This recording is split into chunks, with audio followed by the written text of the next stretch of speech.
Thank you everyone for joining us for this webinar on the design process presented by Paul Collison. My name is Laura Lawrence and I'm the Global Marketing Director at Harman. So just a few things before we get started. Everyone on the call is muted to keep down noise levels during the webinar. However, there is a chat function where you can submit questions to the presenter. You can actually send in your questions throughout this whole presentation, which is a little bit different in style, and they'll be answering it throughout instead of saving it all at the end. This webinar will also be recorded, and the link will be made available a few days after this presentation. We do have a number of other webinars taking place over the next few months for audio, lighting, video, and control, and we'd like to encourage you to take a look at the different webinars in our Learning Sessions workshop series on pro.harman.com, as well as visiting Harman Professional University to see our many on-demand and certification courses that are all available to you for free. And now I'd like to introduce you to Paul Collison, the presenter for today's webinar. Paul has over 25 years of experience in various facets of lighting design, including multi-camera broadcasts, dance, opera, theater, fashion, large-scale public events, and video content creation, as well as video mapping and replay systems. Paul works extensively throughout the Asia-Pacific region and beyond. Assisting Paul today is Harman's own Nathan Fleming, who will be doing a question and answer style interview with Paul. And now I'm going to pass the mic over to Paul and Nathan. Great, thanks, Laura. Thanks, Laura. Yeah, so this is just going to be more of a conversation. So if you have any questions, as Laura said, just please feel free to drop them in the chat box and we'll answer them as we go. You have my contact details on the screen. You're always welcome to get in touch with me if you want. It'd be great to get some feedback on this presentation or other presentations you want to see that are timed more for our region over here in Asia Pacific, or anything you want to see from Martin or from Harman in general. Just feel free to reach out to me and connect that way. So I think we'll just kick things off. And so, Paul, I think we should start at the beginning because that's a good place to start. A very good place to start. I know.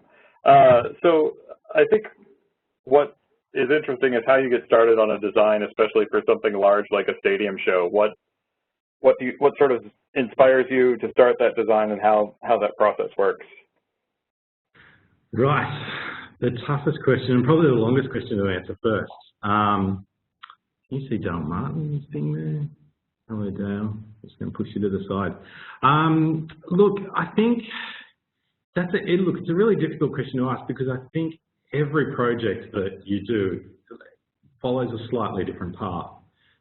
Sometimes you have to start with the form of the show, and by that I mean the look and feel before you get into the function, and then other times you have to start with the function. Sometimes that's dictated to you, sometimes that's less up to you.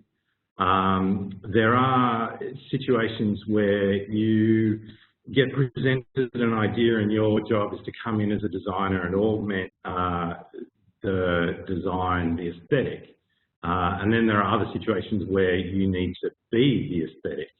And I think, both of those lead you down a different path and have a different, and have a very different approach. So I thought I've got a couple of little pictures because I knew you were going to ask this question up first, and I know this has got nothing to do with entertainment. You can't see that pop up that's there, can you? No, cannot. Okay, great. No worries. So I'm just going to ignore it and pretend it's not there. So this is obviously a scene from Star Wars, and I thought it was interesting because I watched a doco on the other day on YouTube about the DOP. And all the sets had been designed for Star Wars and the aesthetic was already established before he was brought in. And a lot of these sets were built in caverns and there was no way to get light into them without sticking lights on poles in front of sets. So it was actually the DOP that came up with the idea of doing all the cutouts that you can see in the back of the shots here. And they were specifically inserted into the set so that he could get light into the space. So in this situation, the light sources become part of the aesthetic. So the form of the set was already well established.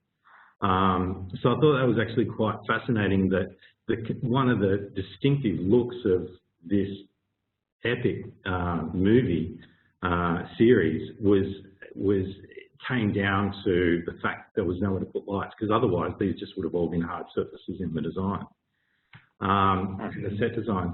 Now this is a show we just recently did on the Gold Coast in Queensland, Australia. This is where Australia gets to choose their Eurovision representative. And this is a situation where we could create a significant part of the aesthetic from the beginning.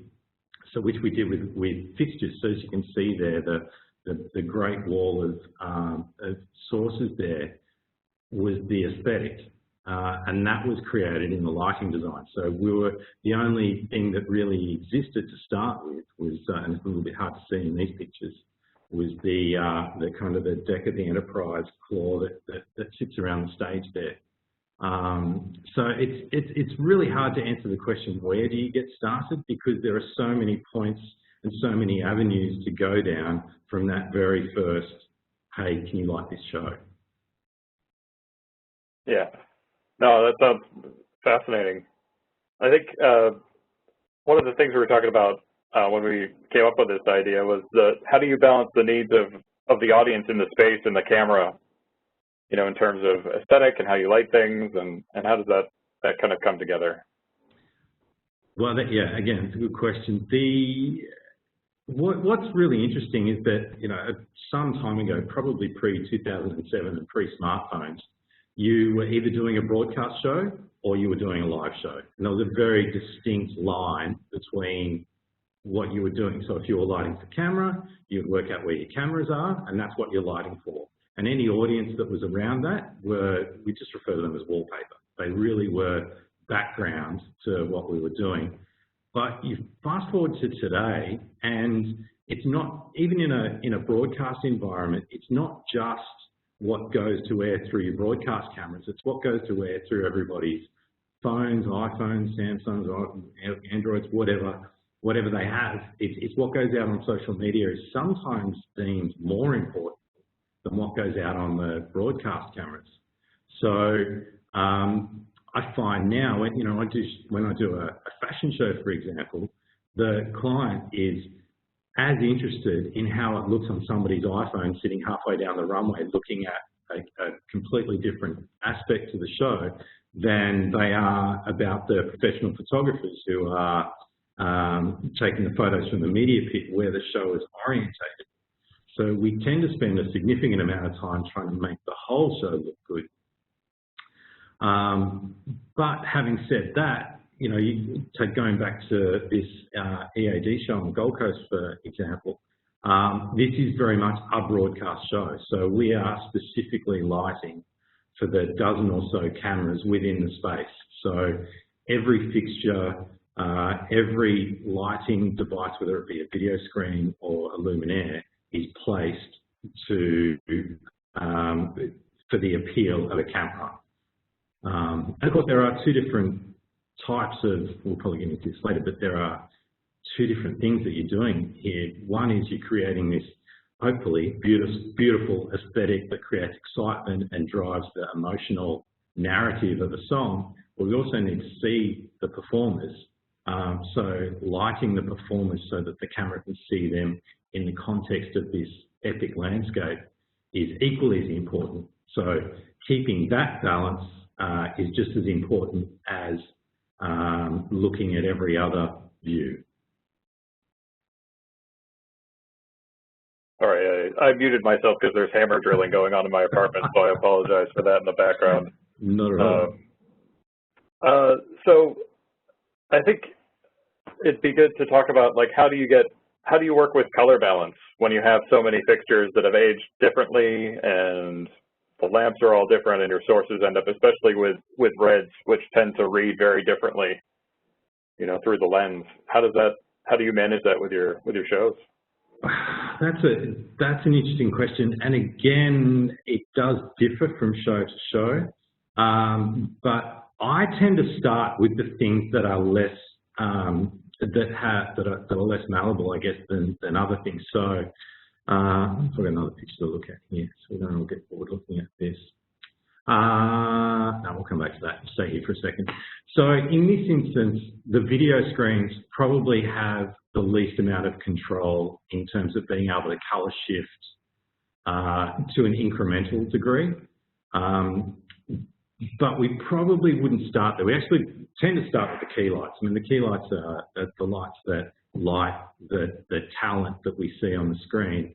That's the source that we would tend to try and balance to colour balance to. And colour balance is very different, of course, to a level balance. And it's much easier these days with LED fixtures. And I'm not saying this just because it's a Martin Harmon platform, but the Encores are probably my favourite fixture currently for a key light because A, they're consistent. There is no drift, at least that we're currently aware of, in colour or intensity. So we can pretty much rely on when we put 10 fixtures at 50%, they're all going to be an identical colour and they're all going to be an identical level. So we'd probably pretty much start with those fixtures in terms of colour temperature. And I'd try and choose the native colour temperature of the fixture rather than shifting the colour temperature of the fixture, and then deal with the rest of the background to balance that out. But the screens are important if you're in a projection world. Again, projection screens are less controllable to a greater degree in terms of colour temperature manipulation. So you might start there. If there's daylight coming into part of your image, then you might be dictated to a higher colour temperature because daylight is forming a significant source of your picture. So I tend to look at the things that are uncontrollable in terms of that's the base light level or colour temperature, and then work around that. Okay.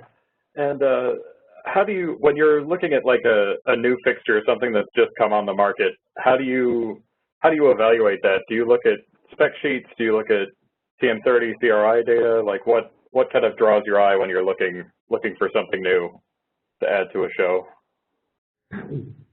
That'd actually probably be an easier question to answer, again, 10 years ago when we had spots and we had washes and, you know, you could pretty much balance between them. But now we've got beam lights, we've got, you know, you look at some of the fixtures that companies like Ayrton are putting out now that are, you know, bordering on, are they actually lights, are they video screens, are they, you know, they're really pushing the envelope, and a lot of companies are pushing the envelope as to what's actually deemed a light source now and what is, you know, eye candy in the background. So, but specifically lights in general, I think you definitely look at spec sheets. You look at the sheets and you run the numbers, and sometimes, most of the times you're looking at a situation at a new fixture, it's because you have the opportunity to take advantage of the new features, and that might be greater intensity, switching to an LED source instead of a discharge source.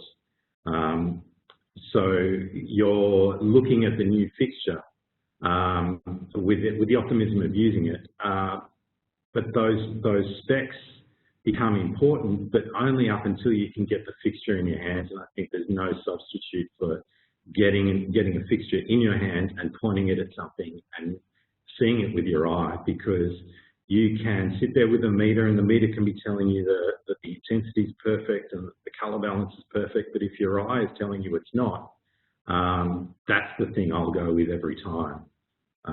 So, you know, sheets and specifications are important. It's hard sometimes to correlate those fixtures between manufacturers because there are slightly different tolerances in some of those specifications. So, you know, in my opinion, I think there's no substitute to getting an actual light in your hands and testing it, whether it be with other fixtures or just on its own, but actually seeing it, touching it, feeling it. That's the most important thing for me.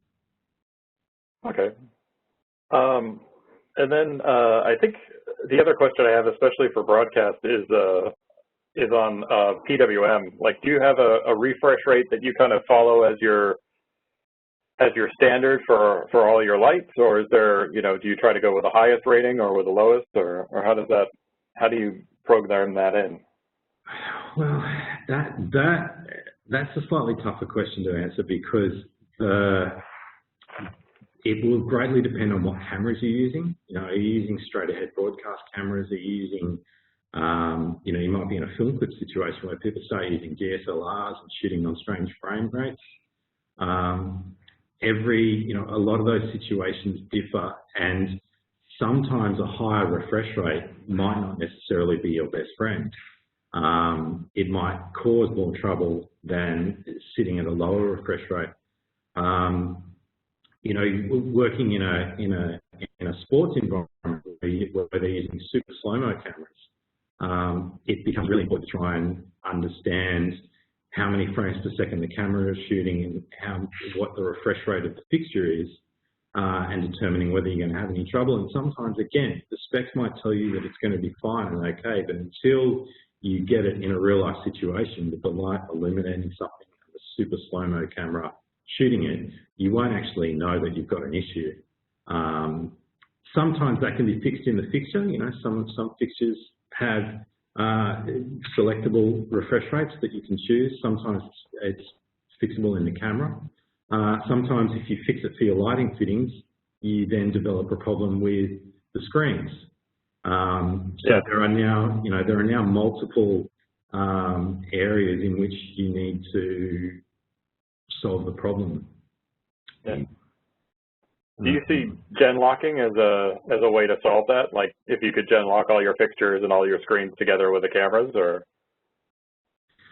Well, that would be cool. That would be very cool. Whether that's possible or not, remains to be seen.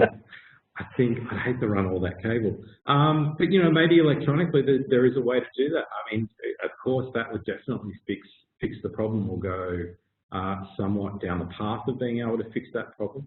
But, you know, I think the biggest problems we have are in situations where we're shooting on cinematic cameras or, you know, cameras that aren't necessarily straight ahead broadcast cameras, and things like DSLRs and shooting at strange refresh rates. In fact, the biggest trouble I've had has been in a stills photography fashion environment. In fact, I do have where's that picture? I've got a picture here where, I don't know if this translates very well here, but this is the Mercedes-Benz Fashion Week in Sydney that we do each year, except for this year. In fact, it's the last day of Fashion Week today, or it would have been. So this is the same model on the same set on the same day, and we've got one photographer on the left that is seeing a red shift in the shadows, and on the right-hand side, we're not seeing that. It's a different photographer. Same brand camera, different lens, different shutter settings, different settings within the camera, but you've got one photographer who is seeing a shift in colour and another one who isn't. So, you know, these situations are tough as well because same light source, everything is the same except for the photographers, and trying to get to the bottom of how we fix that. Is that a problem with lighting or is that a problem with the photographer? And how do you communicate that without making the photographer feel like he's not doing his job properly? You know, this isn't necessarily a Genlock specific thing like your question, but it's still a challenge, particularly with LED fixtures that we're seeing, and this is a refresh rate issue. We have a couple of questions. So the first one is, what is gen locking a fixture? Do you want to field that, or do you want me to answer that? You know what? I think I'm more than happy for you to answer it if you like.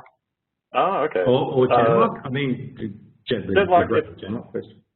Well, it's basically locking the camera frame rate together with the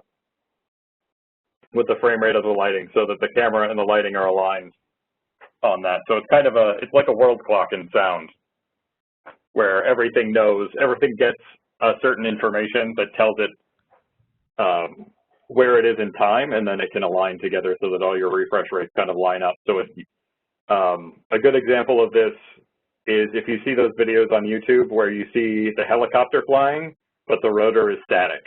So that's when you have your frame rate align with the travel of the rotor. So it looks like the rotor is holding still, but it's actually moving very quickly to lift the helicopter off the ground. So that's kind of the problem like why you would want to gen lock that together. Although I don't know how you would gen lock a helicopter to a camera. You've on a long cable. Oh yeah.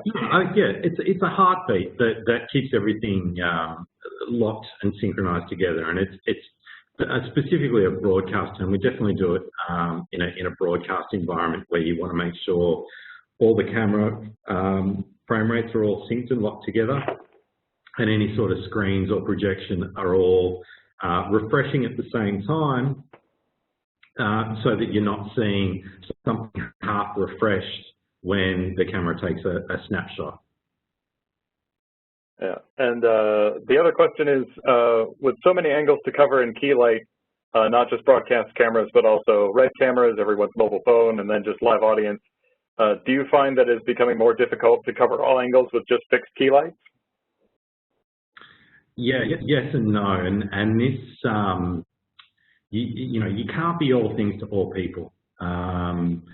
We generally try and establish some rules first and foremost, and you know, not having somebody perfectly lit all the time is okay, because that's natural. And I think, you know, the rules of broadcast have changed and broadened quite considerably. You know, I would say in the last 20 years. You know, if somebody had a shadow on their face 20 years ago, you'd be sacked. But now we're much more forgiving of and almost desiring shadows, and when it's required, you know, to add some mystery, to add some excitement to a picture. But you also have to prioritise who's important in that regard. So if someone's taking a picture on their iPhone in the audience, it needs to look good, but if it's going to sacrifice the pictures that are going to live on from your broadcast, then, you know, you need to balance those things out, weigh them up. You know, you'll never really successfully light for red cameras and broadcast cameras at the same time, because red cameras just require so much light to work properly, that in the instances where I've ended up, where I've done shoots where we're trying to do both, we've had the luxury of not doing it live and being able to do a pass of the broadcast cameras, and then we do another take of the song with red cameras, and trying to push more light into our scene so the red cameras can deal with it. But absolutely, it's a huge challenge. And, you know, with experience, you start to understand, you know, everyone's going to complain.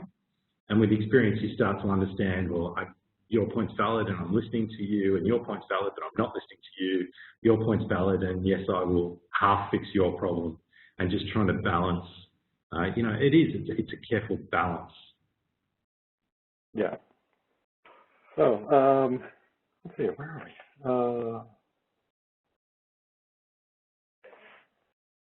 What for the large shows, for like stadium-sized shows, like what are the biggest challenges, and how do you go about managing a team of that size? Because obviously you have technicians all the way up to your programmers, and a few different locations to manage at the same time that are all part of the overall kind of picture that people are seeing.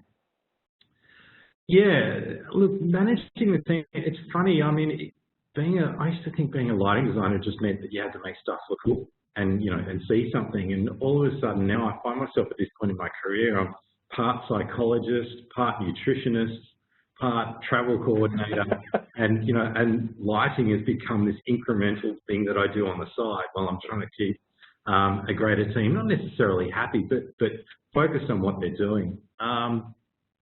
You know, when you're working on a large project, and you know, maybe I'll go back up to where we were with this EAD project. We've got a big team that works on this show. We make the video content.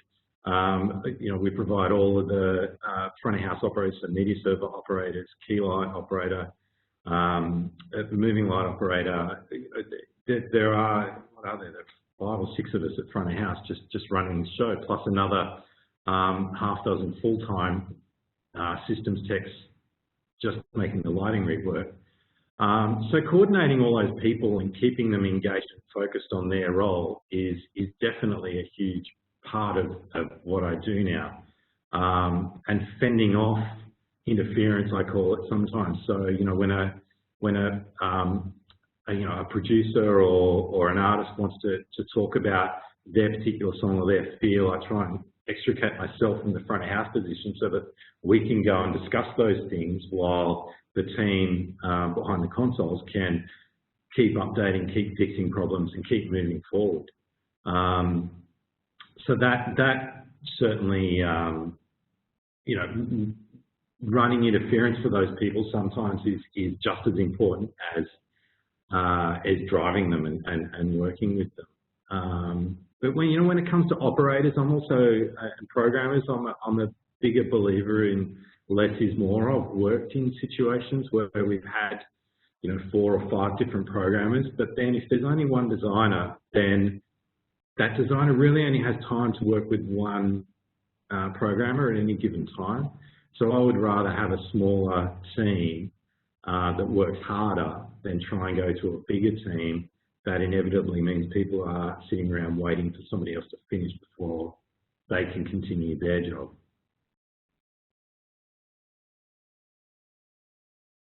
Are you still muted? Oh, terrible. Sorry, it's just a hammer drill in the back. I just don't want to have it come through. No, I can't hear it. Oh, okay, great. I can hear it. It's really loud. So what are your thoughts on the convergence of lighting and video as disciplines? How are those coming together in an application? How are they coming together? I think you got the wrong tense. I think they've come together, and they've definitely come together. I've got a picture that's even. They've definitely come together. I mean, video and lighting is one in the same. At the end of the day, a video screen, particularly in a broadcast studio sense, the LED surfaces are the biggest lighting fixture in the studio. So it makes sense that the lighting department needs to be in control of that fixture. Now that doesn't mean that I'm advocating for lighting technicians to become video technicians. I just think at a design and control perspective that that has and should be unified from a central source, because there's no point in having somebody caught up in what happens in the rectangle over here and that is completely disassociated with the overall aesthetic. That doesn't make a lot of sense to me. And I'm trying to think back. The first time I actually controlled video with lights, I think, was 2001. So we're 20 years down the track of this being a thing. And in some instances, I still drag producers kicking and screaming into the world of the lighting department want to control all the video as well. And then in others, it's just a given that's what we do. My company has stemmed from a lighting design company, and now we do a significant amount of motion graphic content creation. And that all started out of self-defense, because we didn't like being in situations where we had an idea of how a song would look or a performance would look, and then somebody turns up with the video content, and that's completely at odds with what we were trying to do. And I think understanding that the video screens are a light source in themselves. So, if they are bright white, they are going to wash things out, or it will change the overall look. And if you have a bit of content that's going from high whites to dark blacks and back and forth again, the luminosity in the space is going to change considerably. So yeah, it's really important for me that whenever we can, we're in as much control of the video as possible. Oh, that's cool. And sorry, I was just going to say the only reason I brought this picture up was this was an opening ceremony for the Women's T20 World Cup that we did just in January. It's hard to imagine we actually did shows this year. This is an instance where we had where we've got lighting fixtures everywhere, but we're driving video through it all, and so we've made snippets of video content to loop and work through the lighting rig. And this isn't revolutionary. This is stuff we do all the time. So even though I was employed and my title was lighting designer, I'd say 90% of the queues we ran on the show were video queues. Okay, nice. Does anybody have any questions so far? We've had 2 questions. If there's anybody with a question, just feel free to type it in, and then we can answer them. I think something I'm interested in is what sort of compromises do you have to make on these bigger shows, or even on smaller shows? Like, you come in with a design, and maybe the right fixture isn't there, or you have a challenge that you weren't expecting. Like, what are the biggest challenges, and how do you work around them? I think at some point, and hopefully it's early on in your career, you realise that everything's a compromise. There is no utopia of, I can use whatever fixture I want on this show, and it doesn't matter. I'm sure it happens. When Lady Gaga or the Rolling Stones go out, they're going to do a 24-month tour, and Leroy can come out and go, these are the fixtures I want, and I don't care, because the tour is going to pay for those fixtures. So, but those situations are very few and far between. You can't dictate all of your fixtures all the time. So, not only is everything a compromise, but you also need to pick your battles, and hopefully that's something that we do reasonably well, because you fight for the fixtures you must have or need, and let those other ones go. And so quite often for me, I've got a good relationship with the several production companies that I work with locally here in Australia, and hopefully farther afield it's the same, where we'll create a list of, we've got these 100 fixtures for this show, and then the negotiation begins, because you're always fighting budget versus amount of lights. And I know that if I go to production company A and they own all of those lights, I'm going to get a better deal than if I go to production company B and they have to sub-hire them in or cross-hire them in. So often I'll find that the company that we're going to work with is already established as we're creating a lighting spec. And then it just becomes a matter of what's important and what can I easily substitute. And for me, it's obviously key lights are the deal breakers. They have to be a specific type, because you just can't afford to compromise when it comes to lighting somebody's face, or lighting an artwork, or, when you're actually illuminating something, they are the most important light sources. If we're talking about doing 100 beams in the air at the back of the stage, well, I could probably list off a dozen different fixtures that would do that job right now. So they become much more negotiable. But then, once you start talking about, well, is it a bar, or is it a block, or is it one of these bespoke fixtures that are coming out?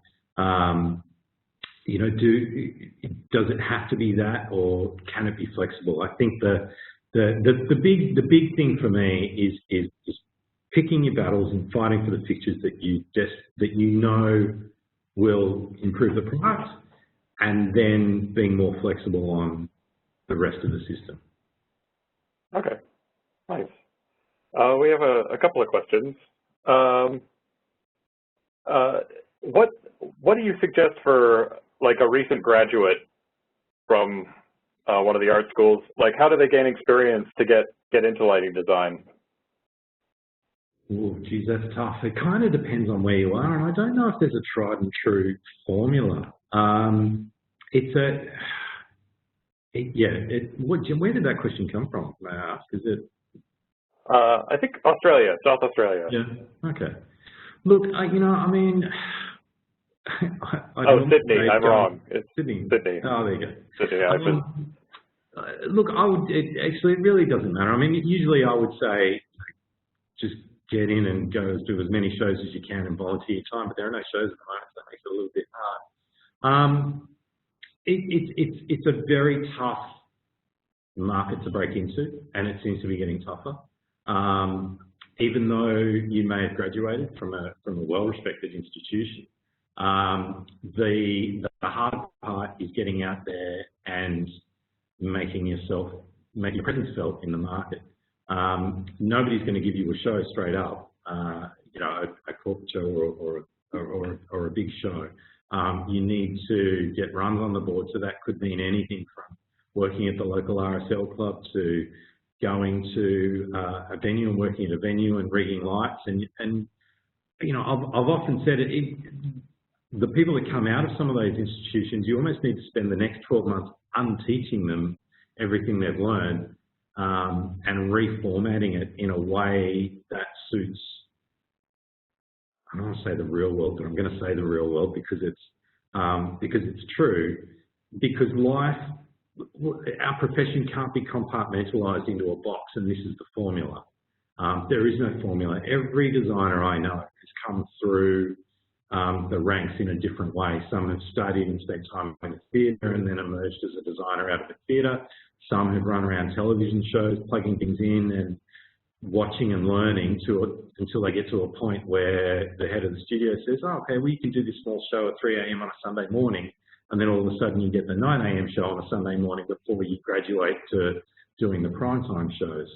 So I don't know if this is being helpful at all, but I think in essence is just get out there and be prepared to do anything. I've loaded trucks, I've driven overnight, I've done red-eye flights across the country to get from job to job, you know, all in the interest of learning and all in the interest of getting out there. And so the more you see, the more you volunteer, the more you work in any capacity, gains you experience, opens you up to more people, and then once your peers start to recognise you as somebody who can contribute to a group to deliver a show,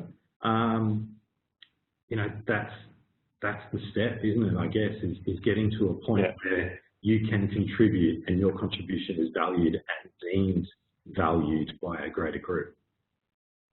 Did that help? What was your like I was rambling? Yeah. What was your first big gig? Like, what was your big break from doing the driving trucks and flying red eyes, and like, what would you say is the moment that you were like, I am a lighting designer and I'm on my way? That's interesting. I'm just going to change the picture because I can. That's interesting. It's not embarrassing because it was a pretty defining moment. I remember I'd just done a follow spot call at Panthers Leagues Club out west, and it was like an hour and a half drive back home, and it was the middle of the night, and I was working for a production company. I was carrying gear up and down stairs. I would go into the factory on a Sunday afternoon and pull down a console and learn how to make a light move from one side of the room to the other. You know, that's the stage of the career that I was at, and I was doing follow spot. I was doing whatever I could, but I knew that I wanted to be a designer, and I knew that I wanted to program and get my console. And anyway, the phone rang, and it was a colleague of, it was the owner of the production company actually, who rang and said, "There's a tour out." It was Slim Dusty.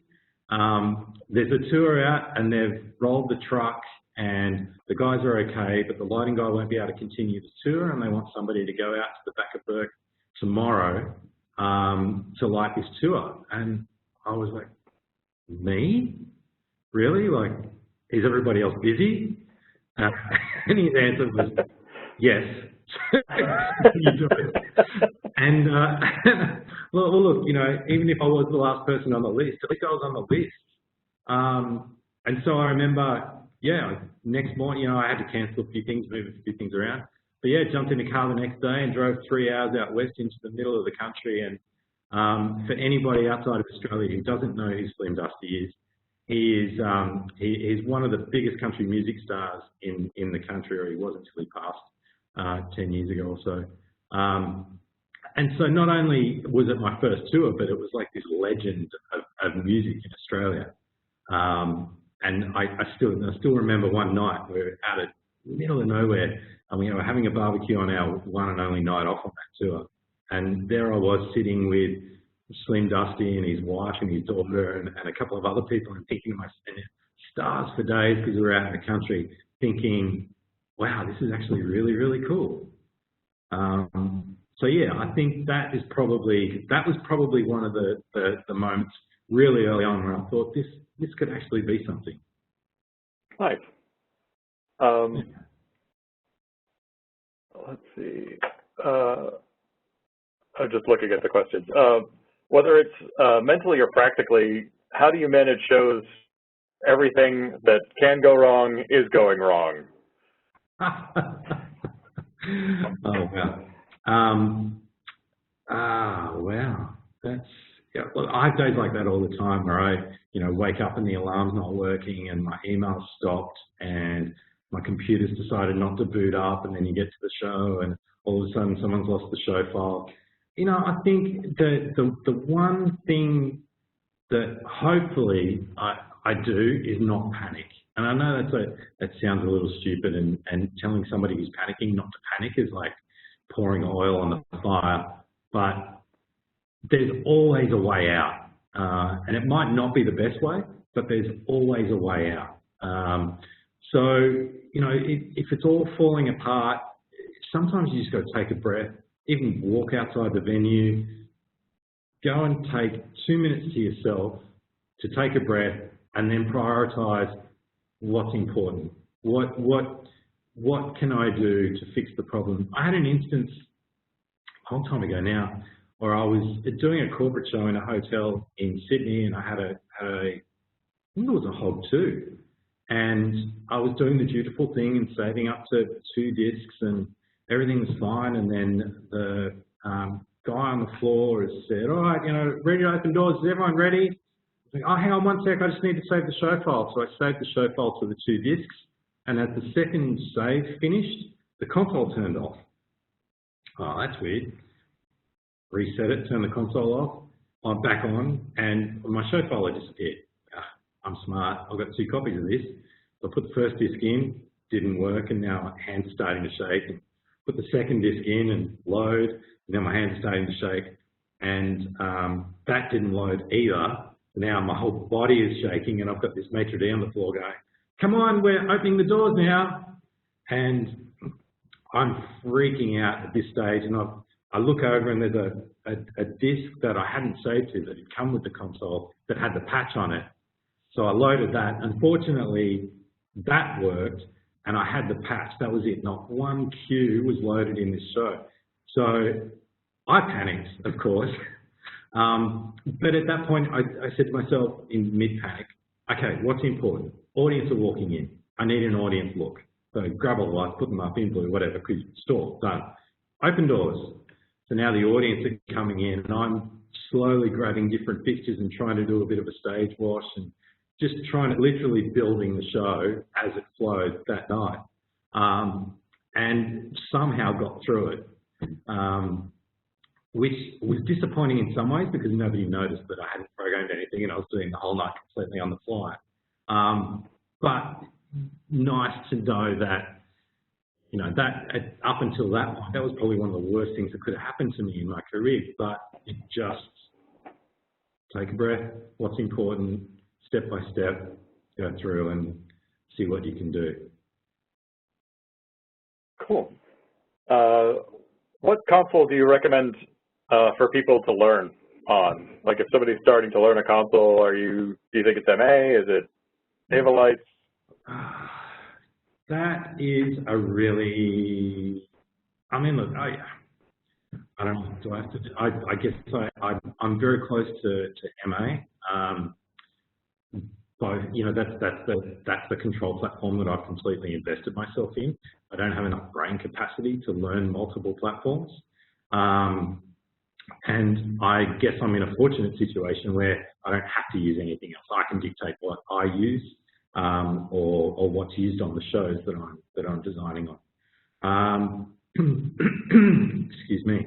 The EOS platform is incredibly popular in the musical theatre market and in the theatre market in general, but not so anywhere else. So I guess, if you were wanting to focus on that particular market, then you must learn the ETC consoles.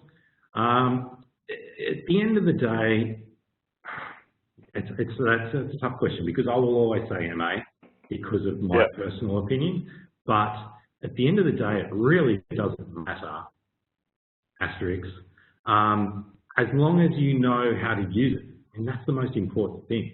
And if you decide to invest in overlights emotionally and with your brain, then you've just got to make sure that that's something that you can get everywhere. And I think that's the key, is finding a platform that you either take with you or you can hire locally.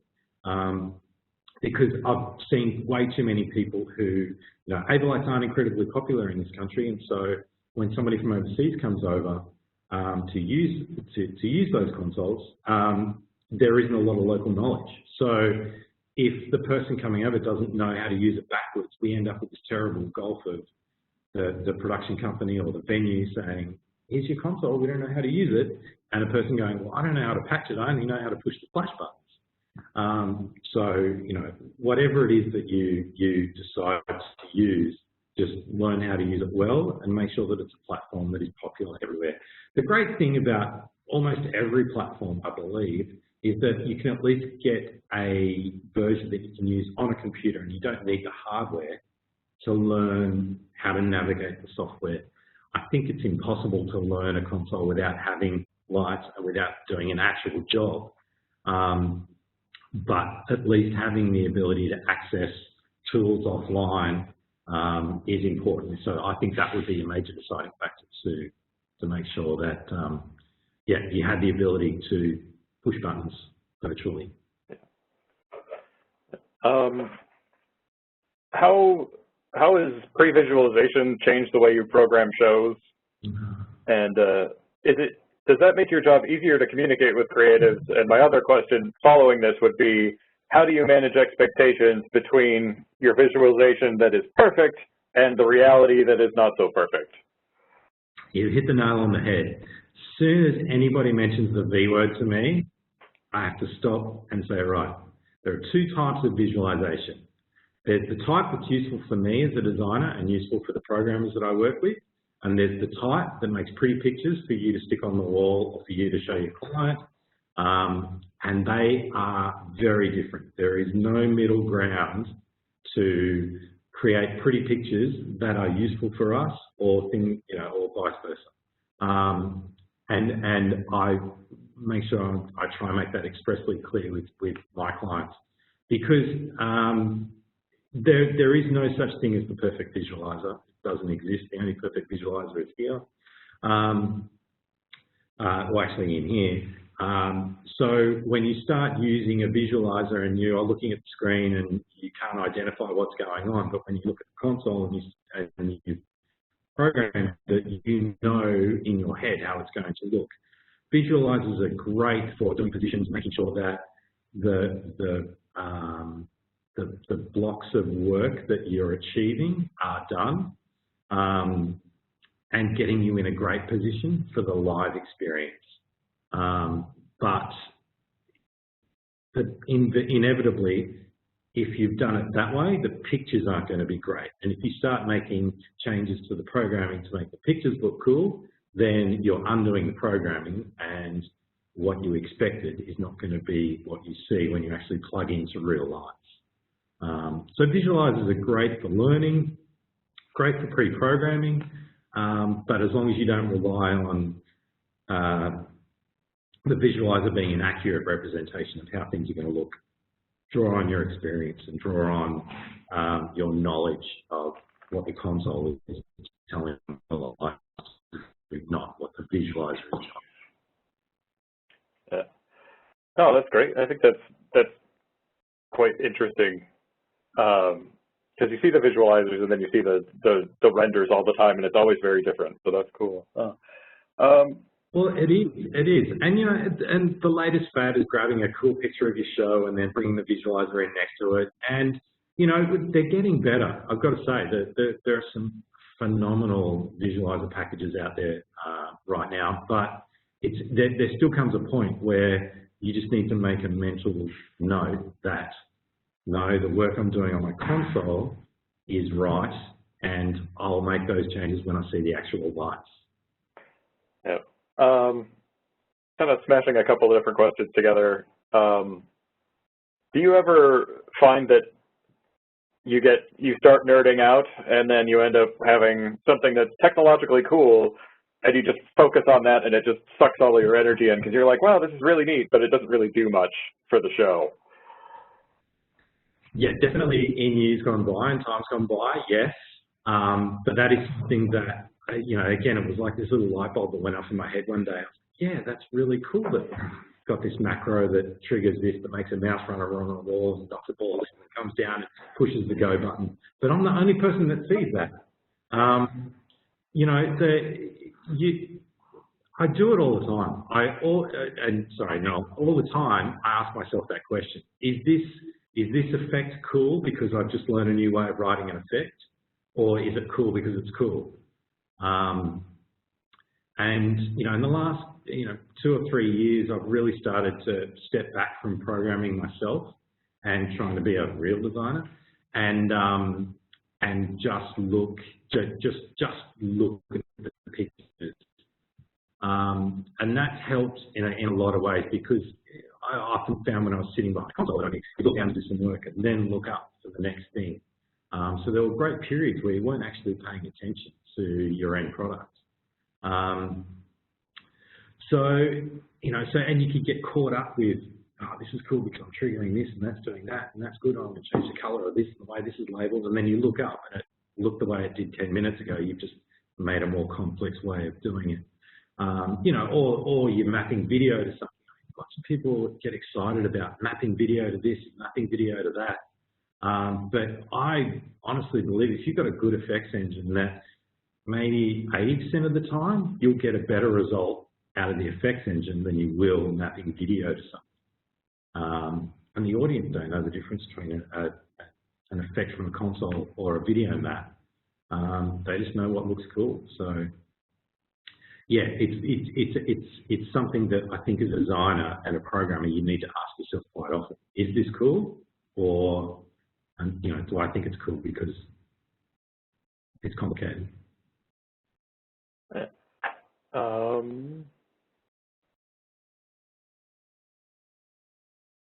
When you come up against a creative block in a design, do you go back, like, what do you go back to? Do you go back to the rigging plot, like where you can put your trusses to see, where you could put the lights, or is there a way you get through those blocks where you're not sure what to do? I just procrastinate. I'm the greatest procrastinator there is. If I hit a roadblock, I'll go and watch a movie, or I'll go for a walk, or I've got an electronic drum kit in my office where I'll go and sit on that and play drums, not as well as I used to, but play drums, for half an hour. And then I'll procrastinate some more. I spend a lot of time thinking and less time doing.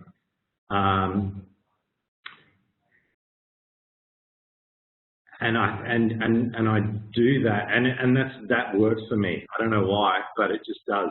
Like I've got a plan that's due on Friday. My mantra is, why do today what you can put off till tomorrow? Like I would rather think about that plan for 3 days and then stay up until 4 o'clock in the morning drawing it based on my 3 days of churning it over in my head. What am I going to do? Oh, maybe I'll move that over there. Maybe I won't. Something hits me and it's like, great, now's the time to do that. Unfortunately, it might be dinner time and I'm supposed to be cooking for the family, or I'm supposed to be going to a meeting, but I have to wait for that moment where my mind and my body says, oh, that's what we're doing. And I'll just dive headlong into it. And I'll look up and it'll be 4 o'clock in the morning, but I've drawn what it was that I've been thinking about for 2 weeks. Sometimes that's not possible. I'm sure the person that asked the question kind of meant, how do I fix it now? But, coffee fixes everything. So, I tend to, go and make a coffee if I get stuck. But I think removing yourself from the situation and coming back to it is the only thing to do. I can't stare at computers unless I'm lost in what I'm doing. I can't force myself to do something. I have to work up to it. So, I might go and make a coffee and I'll sit outside and look at the trees and think about the birds, and then my mind will drift back to what I was supposed to be doing, and then I'll start going again. But everybody's different. I don't know. I think you just need to search for that one thing that makes you tick and use that. Nice. Do you have a favorite show you've done or biggest accomplishment? Oh, I think everything. Somebody asked me that the other day. I think my biggest accomplishment was just still being here. Look, there are so many. We do. I mean, this show on screen here, World's Got Talent, that we did last year, was a show that just shouldn't have looked as good as it looked, and it was only due to the tenacity of our team of designers, and that was me in conjunction with Noah from Full Flood, and some programmers from the US and some programmers from Australia that managed to pull this off. So that was a win in others. I love the SEAD show that we do on the Gold Coast each year. It's such a great group of people and really enjoyable. Probably, I don't think I've got a picture of it actually. The show that I probably am most proud of, though, is the show that we did in 2006. I know it was a long time ago, where we had, and it was a stadium show. We had 42 days from the client saying, let's do the show, to delivering it. And it was in a stadium in Abu Dhabi.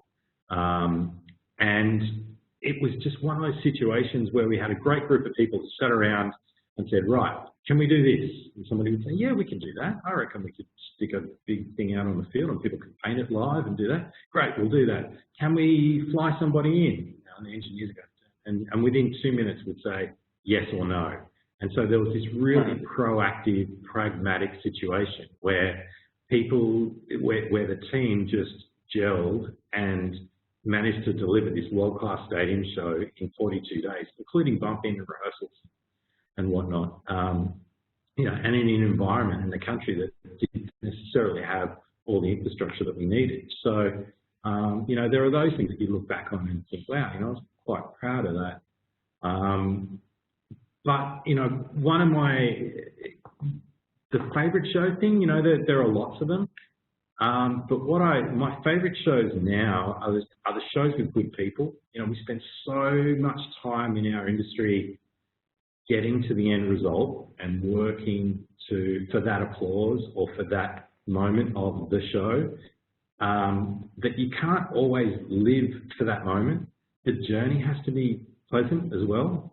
So if that journey is not with good people, with good intentions, is fun and interesting, then it's kind of not worth it for me now. I'm much more focused on the journey and the end result, whereas a while ago I was probably more focused on the end result. And that doesn't mean I don't want to work hard. I love working hard, but I want it to be with good people and I want the experience to be good. And I think if there's anything that I would try and profess to anybody, that would be enjoy the journey or take note of the journey as much as the final destination. Okay. Oh, that's great. Laura, do we still have time, or or are you there? I mean, there's not a buzzer that's going to go off. It's kind of I don't know. I saw that we'd hit an hour, but we can maybe do a couple more questions and then we'll sure. Yeah, that sounds good. Finish if you're good for a couple more minutes, Paul. I'll stop trying to ramble too. Great. Oh no, rambling is good. With large-scale lighting festivals, how do you balance eye candy and ambient lighting and key lighting? Right, wow, that's a good question. Well, I mean, the thing with the ambient lighting in those situations is that the ambient lighting is the one thing you generally wouldn't have control of. So that defines your base light level. So whatever you do fixture-wise over the top of that, it's got to be brighter or has to penetrate that base light level. And your key lights either need to augment that base light level or completely go over the top of it. But with those three things that you listed off, the only one that you have no control over is the ambient light. So that's what dictates things.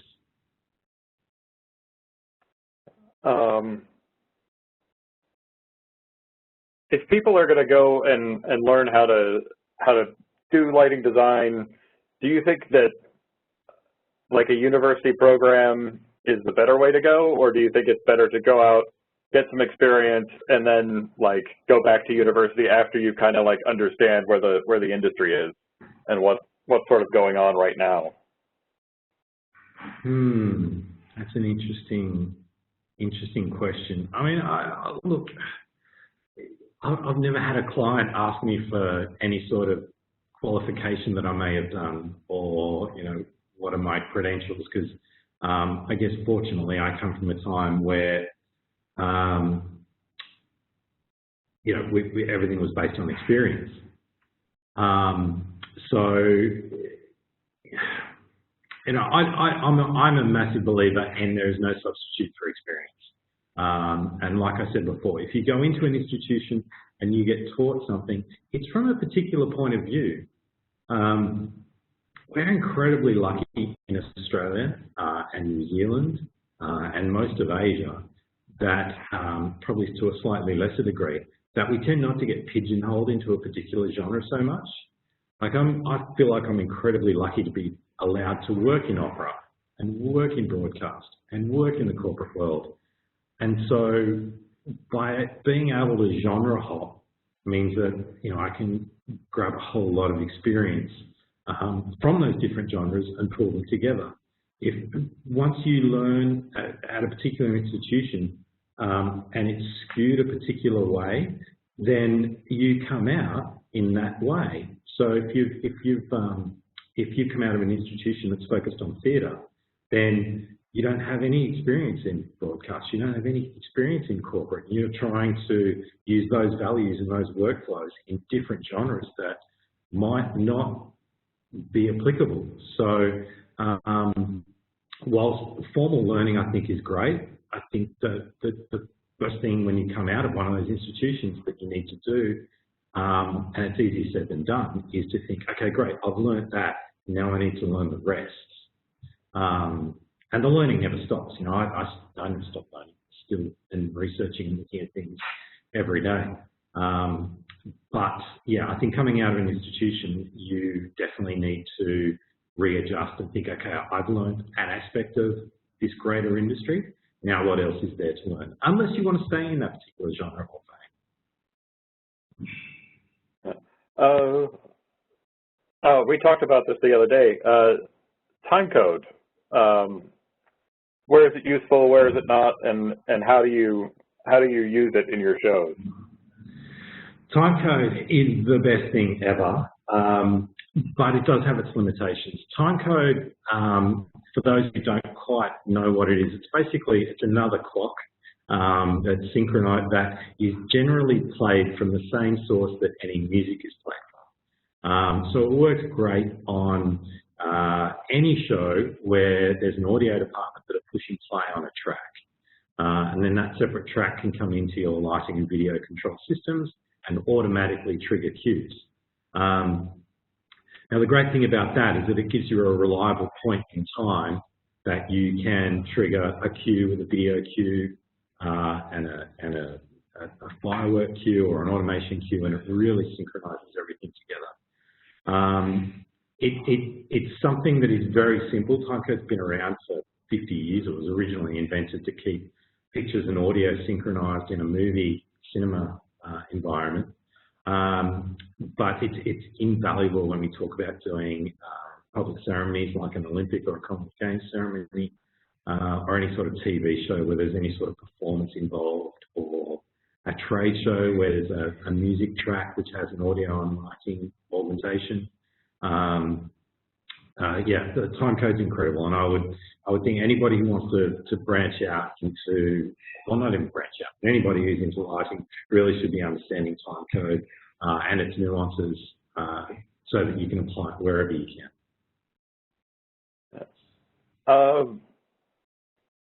Do you, just putting a couple together, do you get nostalgic for certain fixtures, like fixtures that are no longer in use that you would love to see? Like for me, I love the Mole 4K. I think it's awesome, but you can't get them anymore. But are there those fixtures out there for you?